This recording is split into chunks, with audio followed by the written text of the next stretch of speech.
Good morning, Bimblers, and you join me at Arnside station, just over the Lancashire border in Cumbria. This is our second Cumbrian Bimble. It's a beautiful place, Arnside, but first we've got to go down the old railway track to Milnthorpe. So let's stop messing about and let's bimble.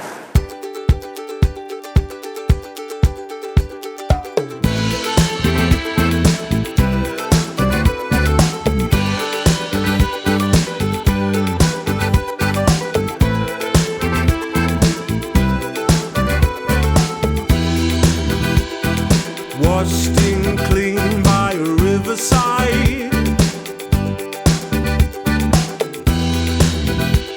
They told you the news.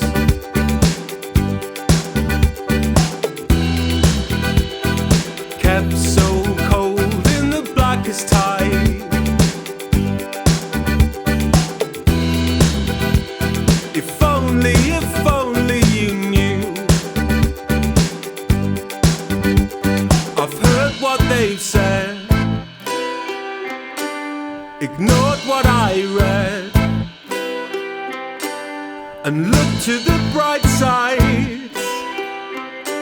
So here's to the bad times, forgotten in good lives. I won't let you down.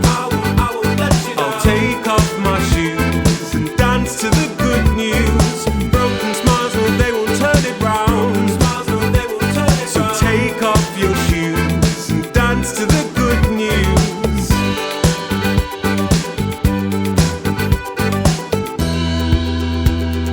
Left too long in the passing time. You know what you know to be true.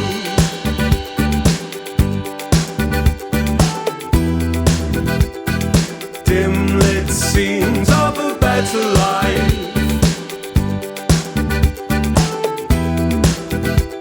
Spoken in loud tones to you. Well, I've heard what they've said, ignored what I read, and looked to the bright side. So here's to the bad times, forgotten in good lives. I won't let you down. I'll take off my shoes and dance to the good news. Broken smiles, but they won't turn it round. So take off your shoes and dance to the good news. Take off your shoes and dance to the good news. Well, Bimblers, we reached St. Peter's Church in Heversham, but we weren't supposed to. There's a distinct lack of 4G in these parts, so I lost my way, and I followed National Cycle Route 700, which does go to Milnthorpe, but it also goes to Heversham, so I evidently missed off the turning to get to Milnthorpe. But it doesn't matter, because St. Peter's Church here in Heversham is a bit of a stunner. The oldest parts of it go back to the 12th century, and then they added bits in the 14th and 15th century, and apparently in 1601 there was a great fire and lots of the church was destroyed and they had to rebuild most of it.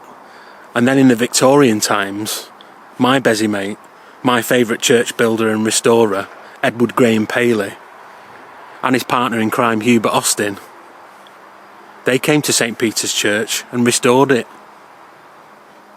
So it was quite fortuitous that we took a wrong turning, because I got to come and see another church. And you know how much I love them.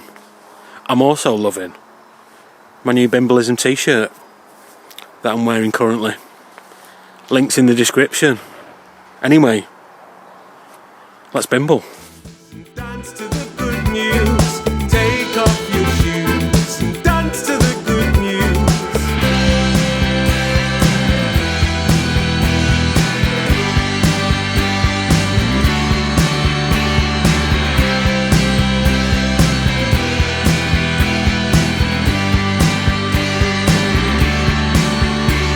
So here's times forgotten in good lives. I will let you down.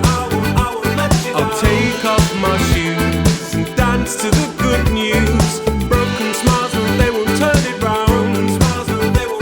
So take off your shoes and dance to the good news. Take off your shoes and dance to the good news. Take off your shoes and dance to the good news.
Well, Bimblers, I see where we went wrong now. We crossed over Milnthorpe Bridge and I turned left down National Cycle Route 700. But what I should have done is carried on straight down National Cycle Route number 6. It's all very clear with the hindsight of 4G, but it was fortuitous that we went the wrong way. Not only because we got to see a lovely church, but because we ended up here by the River Beelar. And the River Beelar used to have a railway viaduct going over it. Not just Milnthorpe Bridge, but the Beelar Viaduct, aka the Arnside Viaduct. And that viaduct carried the Hinchester branch line, which was part of the Furness Railway. It was vast, 26 spans, and it went from over there near that hump, right the way over this field full of sheep, to another hump just over there. The line would have branched off at Arnside and gone all the way to near Kendal, where it would have met up with the West Coast Main Line. In fact, we cycled down a lot of it before we went the wrong way. Its main purpose was to take coke and iron ore from the northeast of England over to Barrow-in-Furness. But it didn't just take coke and iron ore, it used to take passengers from Kendal to Grange over Sands, which my dad likes to call Grange over Mud. And the people around here named the train Kendal Tommy.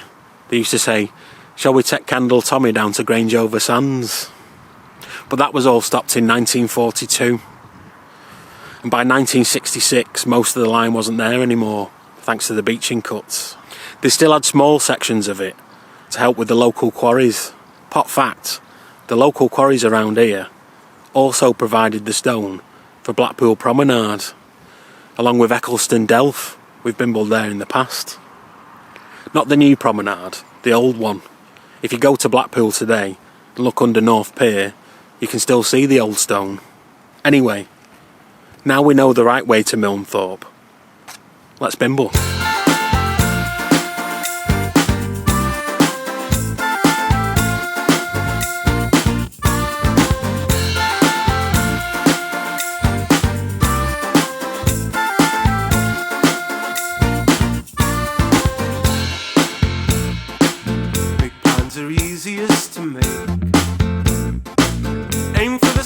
It's yours, just wait. You do your best along the way. And so we cross over the river and over Milnthorpe Bridge and eventually make it here to Milnthorpe.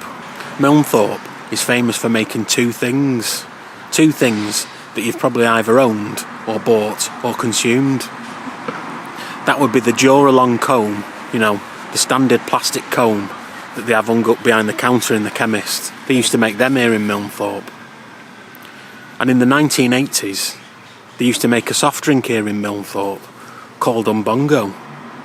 Apparently, they drink it in the Congo, but they made it here in Milnthorpe. They also have the lovely Church of St Thomas, which was built between 1835 and 1837. And it was built by a young lad from Kendal by the name of George Webster. And then in 1883, they added the chancel. That's the bit where the choir sings.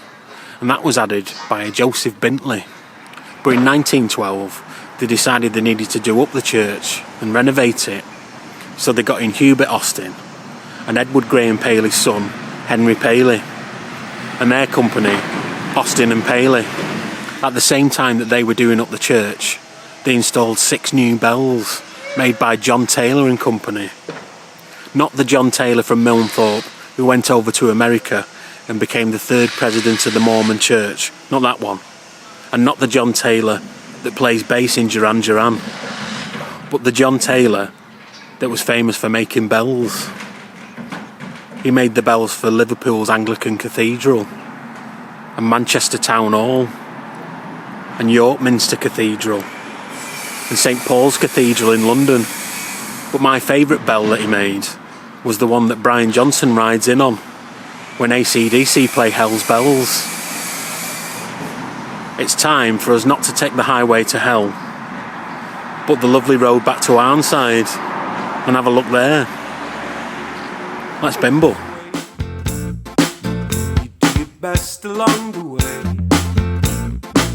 but it's those arms that told me I don't care if it's yours or mine. Without you it's just a waste of time. You showed me from the start such inspirations need a heart to bring you round. It could be ours, big aspirations need a heart to hold you down. Though some get lost along the way, as sure as night designed the day, as long as I'm allowed to say, it's my heart that told me I don't care, you just disagree.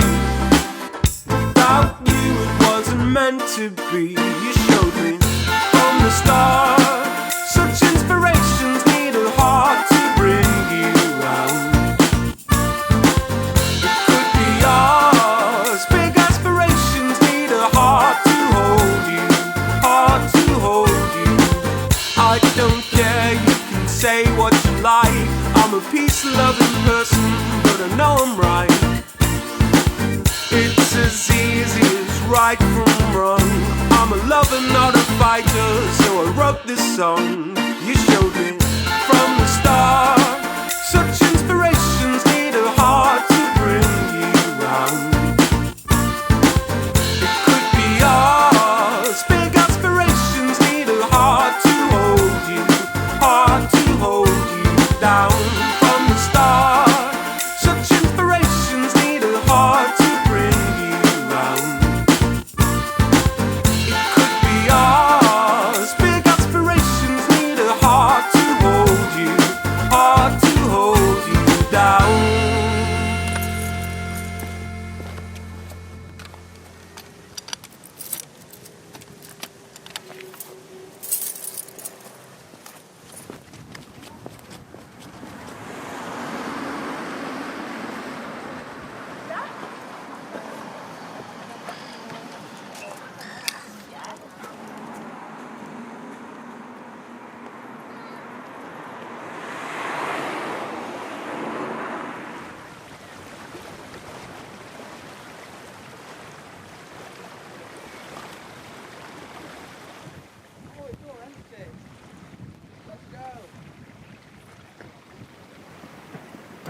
And so we reach Journey's End, which happens to be where we started today's bimble, Arnside.